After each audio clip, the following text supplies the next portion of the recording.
ایک اور سوال بھی کیا جاتا ہے کبھی کبھی کہ ہم نے سنا ہے کہ جھوٹ جائز ہے، حدیث مبارکہ میں نبی کریم علیہ السلام نے کوئی پرمیشن دی ہوئی ہے، تو اس کا جواب یہ ہے کہ جی ایک حدیث مبارکہ ہے، میں آپ کو پڑھ کے سنا دیتا ہوں، جامع ترمذی کی روایت ہے، اور بھی کتابوں میں ہے، کتب میں ہے کہ نبی کریم علیہ السلام نے فرمایا کہ لا یحل الکذب الا فی ثلاث، کہ جھوٹ بولنا جائز نہیں ہے سوائے 3 جگہوں کے۔ یحدث الرجل امرأتہ لیردیہا،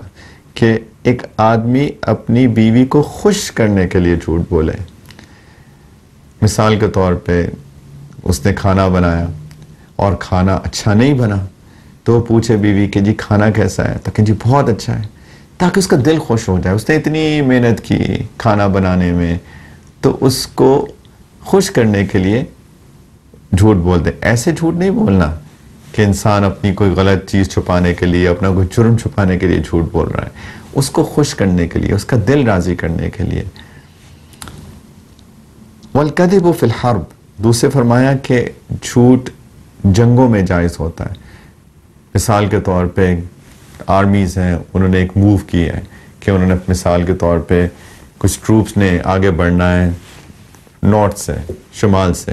اور وہ اس طرح کا ایڈورٹائز کر لیں کہ ہم تو ساؤتھ سے جائیں گے، صرف اس لیے تاکہ دشمن کی جو فوج ہے وہ اس فوج کی جو بھی مووز ہیں، سٹیپس ہیں، ان کو مانیٹر نہ کر پائیں،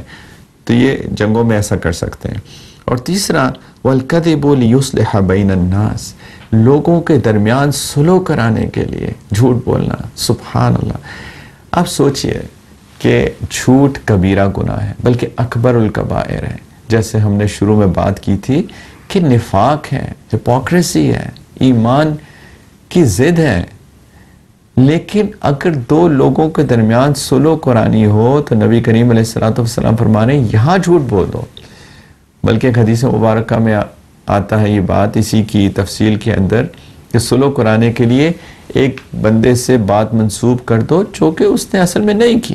مثال کے طور پہ حامد اور محمود کے اندر کوئی ناچاکی پیدا ہو گئی، آپ حامد کے پاس جاتے ہیں اور کہتے ہیں کہ محمود کے بارے میں تم کیوں برا سوچتے ہو، وہ تو ہر وقت تمہارے بارے میں اچھی باتیں کرتا رہتا ہے، تو اس سے منسوب کر دی ایک بات جو وہ نہیں کرتا اصل میں۔ وہ کہ اچھا محمود میرے بارے میں اچھی باتیں کرتا ہے، مجھے تو پتہ ہی نہیں تھا، تو میں کیوں اس سے ناراض ہوں۔ اب محمود کے پاس جائیں اور کہیں گے جی حامد کے بارے میں تم کیوں برا سوچتے ہو، میں تو جب بھی اس کے پاس بیٹھتا ہوں وہ تمہارے بارے میں اچھی بات کرتا ہے، وہ بھی اس کا دل نرم ہو جائے گا اور حامد اور محمود میں صلح ہو جائے گی۔ یہ صلح کرانا لوگوں کے درمیان ایک اتنی بڑی چیز ہے کہ یہاں پہ اللہ تعالیٰ نے ایک ایسی چیز کی اجازت دے دی جو ادروائز گناہ کبیرہ ہیں۔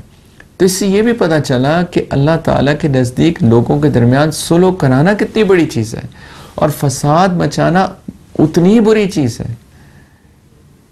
تو بس یہ 3 مواقع ہیں جہاں پہ اللہ کے رسول صلی اللہ علیہ وسلم نے فرمایا کہ جھوٹ کو بولا جا سکتا ہے، اور تینوں اب پہلی بات بھی دیکھیے میاں بیوی کے درمیان محبت پیدا کرنے کے لیے، اس کو خوش کرنے کے لیے۔ اس سے یہ بھی معلوم ہوا کہ شوہر اور بیوی کا رشتہ اللہ تعالیٰ کے نزدیک کتنا محبوب ہے کہ ان کے درمیان محبت رہے، پیار رہے، ایک دوسرے سے خوش رہیں، راضی رہیں۔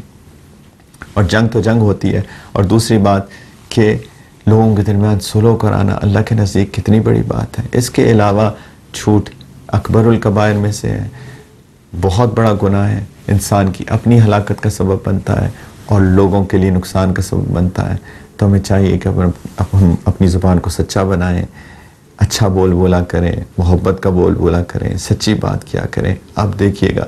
اگر ہم سچ بولنا شروع کر دیں اور انشاءاللہ ہمارے ارد گرد کے لوگ بھی ہمیں دیکھ کے سچ بولنا شروع کر دیں تو معاشرہ بہت جلدی خوبصورت بن جائے گا۔ یہ ان چیزوں میں سے ہے